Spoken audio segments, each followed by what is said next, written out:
নন্দীগ্রামে জেইউপি প্রার্থীর প্রচার মিছিল আটকালো পুলিশ। আজ নন্দীগ্রামে জেইউপি প্রার্থী শহীদুল হকের সমর্থনে নন্দীগ্রামের হরিপুর থেকে নন্দীগ্রাম বাসস্ট্যান্ড পর্যন্ত জনসংযোগ ও টোটো র্যালি শুরু হয়। হরিপুর থেকে 500 মিটার যাওয়ার পরে টেঙ্গুয়া ঢোকার মুখে জেইউপি প্রার্থী শহীদুল হককে প্রশাসনের পক্ষ থেকে আটকে দেওয়া হয় বলে অভিযোগ খোদ প্রার্থীর। তৃণমূল এবং বিজেপি যৌথভাবে পুলিশকে কাজে লাগিয়ে মিছিল আটকানোর চেষ্টা করছে বলে দাবি জেইউপি প্রার্থীর। নন্দীগ্রাম থেকে বাঁশরি চিহ্ন নিয়ে জেইউপি প্রার্থী শহীদুল হক বিধানসভা ভোটে দাঁড়িয়েছেন, তাই তিনি আজ নির্বাচনী প্রচারে বেরিয়েছিলেন, কিন্তু তাকে পুলিশ দিয়ে আটকে দেওয়া হয়েছে বলে তার অভিযোগ। আমরা আজ থেকে এক সপ্তাহ আগে পারমিশন নিয়েছি, কিন্তু আপনারা যদি মনে করেন যে এইভাবে 11th আওয়ারে পারমিশন রিজেক্ট করবেন, তাহলে তো এটা তো উচিত নয়। আপনার মিহির বাবু কার কথা শুনে চলে? পারমিশন হয়নি, পারমিশন হলে তাহলে আপনাকে আমি বারণ করি। পারমিশন না হলে আমরা তো করতাম না। কবে টাকা? হ্যাঁ, কপি তো অবশ্যই আছে। আমরা পারমিশন নিয়েছি, গতকালকে রাত্রে বলা হয়েছে 10টার সময় থানাতে কথা বলা হয়েছে, তখনও পারমিশন আছে, অথচ আপনি এখন ফোর্স নিয়ে আটকে আমাদের মিছিলটা আটকানোর চেষ্টা করছেন। আমরাও ইলেকশন কমিশনের কাছে যাব, মিহির বাবু বা কোন অফিসার আছে তার বিরুদ্ধে আমরা কথা বলবো। আপনারা যা খুশি তাই করতে পারেন না। তৃণমূলের উপর তলার নেতারা তারা থানায় ফোন করে বলে দিচ্ছে যে আম জনতা উন্নয়ন পার্টির প্রার্থীকে মিছিল আটকান, আপনারা আটকে দিচ্ছেন। এইভাবে কতক্ষণ আটকাবেন আর কতদিন চলবে? এই তো 23 তারিখে ভোট, 23 তারিখে ভোটের পর থেকে তৃণমূল কংগ্রেসের কোন নেতার কথা কেউ শুনবে না। আর সবাই যেখানে সেখানে দাঁড়াও। আপনারা এই সমস্ত বন্ধ করুন, আমাদেরকে যেতে দিন, অন্তত 1 কিলোমিটার যেতে দিন, আমাদের থানা পর্যন্ত যেতে দিন। আর পারমিশন তো আছে, কালকে রাত পর্যন্ত পারমিশন আছে, সকাল 10টা পর্যন্ত আছে। হঠাৎ করে রিজেক্ট করে দিলে হবে নাকি? এই তো কথা বললে, কথা বলতে এইভাবে আটকানো যায় না। থানা পর্যন্ত নিয়ে চলুন। ঠিক আছে, আমরা ইলেকশন কমিশনের কাছে আমরা অভিযোগ করব।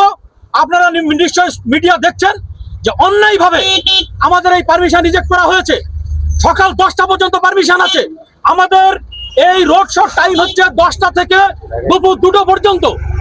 আমরা সেই 10টার টাইমটা বিভিন্ন জায়গা থেকে খেটে খাওয়া মানুষ, টোটোওয়ালা, অটোওয়ালা, রিক্সাওয়ালা, রাজমিস্ত্রি, সুতোর মিস্ত্রি, যারা বিভিন্ন জায়গায় কাজ করে, তাদের আসতে একটু লেট হয়ে গেছে, যে কারণে আমরা 8 ঘন্টা পরে শুরু করেছিলাম। এই 8 ঘন্টা পরে শুরু করার কারণে তৃণমূল নেতাদের এবং নবান্নের অর্ডারে এই মিহির বাবু বলে যে অফিসার আছে, সেই অফিসার আমাদের এই মিছিল আটকে দিল। কিন্তু এই মিছিল আটকে নন্দীগ্রামের মানুষের ভোট থেকে বিরত রাখা যাবে না, কারণ নন্দীগ্রামের মানুষ আম জনতা উন্নয়ন পার্টিকে ভোট দেবে আর তৃণমূল কংগ্রেসকে বর্জন করবে। মমতা ব্যানার্জি ভাবছে যে বিজেপি প্রার্থী, বিজেপির লোক পবিত্র করকে বিজেপি থেকে ট্রান্সফার করে তৃণমূলের টিকিট দিয়ে এইভাবে আমাদের আটকে তিনি জিতবেন, সেটা সম্ভব হবে না। কারণ নন্দীগ্রামের মানুষ, এখানে হাজার হাজার টোটোওয়ালা, অটোওয়ালা আছে। আপনারা মিছিলটা দেখুন, এই টোটোওয়ালা, অটোওয়ালার মিছিল মানে হচ্ছে মেহনতি মানুষের মিছিল, শ্রমজীবী মানুষের মিছিল, খেটে খাওয়া মানুষের মিছিল। এখানে তারা এসে হাজার হাজার টোটো, অটো এসে, আপনারা ছবি করেন, ভিডিও করেন, দেখুন। এর প্রভাব নন্দীগ্রামের মানুষ জবাব দেবে, সেইটুকুন আমরা বলে দিলাম। এবং ইলেকশন কমিশনের কাছে আমি এখনই যাচ্ছি, ইলেকশন কমিশনের সাথে বোঝা বলা হবে। প্রয়োজনে জ্ঞানেশ কুমারের কাছ পর্যন্ত আমরা যাব, দেখি কি করে মিছিল আটকে। পরে আবার আমরা ডেট করবো তৃণমূল কংগ্রেস আর বিজেপি কিভাবে ষড়যন্ত্র করে আমাদের মিছিল আটকায়, সেটা আমরা দেখবো। ভাবছে যে আম জনতা উন্নয়ন পার্টির মিছিল যদি আটকে দেওয়া যায়, তাহলে নন্দীগ্রামের মানুষ মনে হয় আর আম জনতা পার্টিতে ভোট দেবে না। এটাই হচ্ছে তৃণমূল কংগ্রেসের চিন্তাভাবনা, যে কারণে শেষমেশ পুলিশকে এবং প্রশাসনকে কাজে লাগিয়ে আমাদের এই মিছিল আটকানোর চেষ্টা করছে। কারা করছে? তৃণমূল কংগ্রেস পুলিশকে দিয়ে করছে। কিন্তু এই মিছিল আটকে মানুষের ভোট দেওয়া থেকে বিরত রাখতে পারবে না, কারণ নন্দীগ্রামের মানুষ পরিবর্তন চাইছে। নন্দীগ্রামের মানুষ বাঁশি চিহ্নে ভোট দিয়ে পরিবর্তন আনবে। মিছিল আটকে দিয়ে কোনো রকম লাভ তৃণমূল কংগ্রেসের এবং বিজেপির হবে না।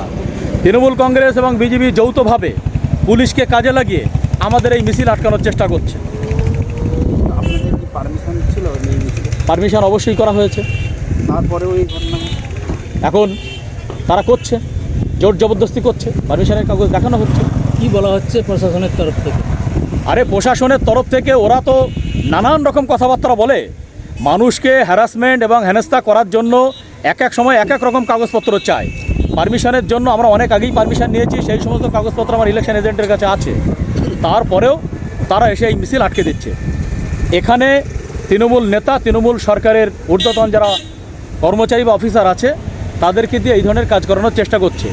এইভাবে শহীদুল হককে দমানো যাবে না, আম জনতা উন্নয়ন পার্টিকে দমানো যাবে না, এবং এখানে বাঁশি চিহ্নকে ভোট দেওয়া থেকে বিরত রাখা যাবে না। এখন কি করবেন?